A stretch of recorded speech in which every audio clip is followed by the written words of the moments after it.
Now to this. Tonight, Mecklenburg County Sheriff is talking about the skyrocketing cases of crime and violence at the hands of teenagers, the latest one happening just within the last 24 hours. CMPD says right now it's still trying to find out who shot a 15-year-old in East Charlotte. That teenager told police that he had no idea who was behind the gun. And sadly, we have seen these reports continue to come into our newsroom. Senseless incidents where we're seeing teens, even young kids, getting their hands on guns. Just hours ago, the Mecklenburg County Sheriff sat down with WCNC Charlotte's Kaylin Hagwood one-on-one to talk about this problem. Did he mention any solutions to this issue? Well, he spoke about a lot of things, including what he feels could be a potential solution to this problem. We spoke about car break-ins. We spoke about shootings. We spoke about really many things within just the last couple of hours in that 20-minute conversation. Here's a bit of what he had to say.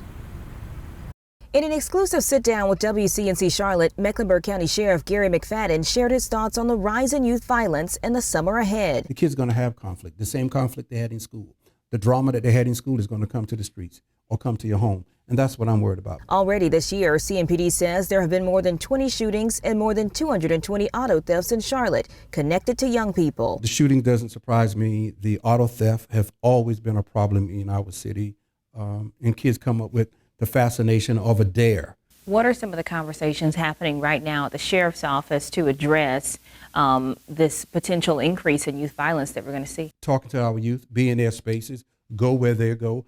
We have to be there for them when no one else is there. But we also have to be consistent.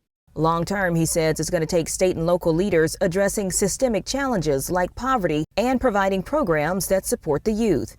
In the short term, he says reopening the county's youth detention center could help. It's easy to keep people behind bars, but how do you help them while they're behind bars?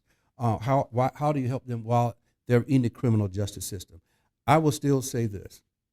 Resources, funding will allow me, Sheriff of Mecklenburg County, to reopen the best juvenile detention center on the East Coast. Imagine we could house the same people that they're talking about committing crimes and produce better youth back into the community.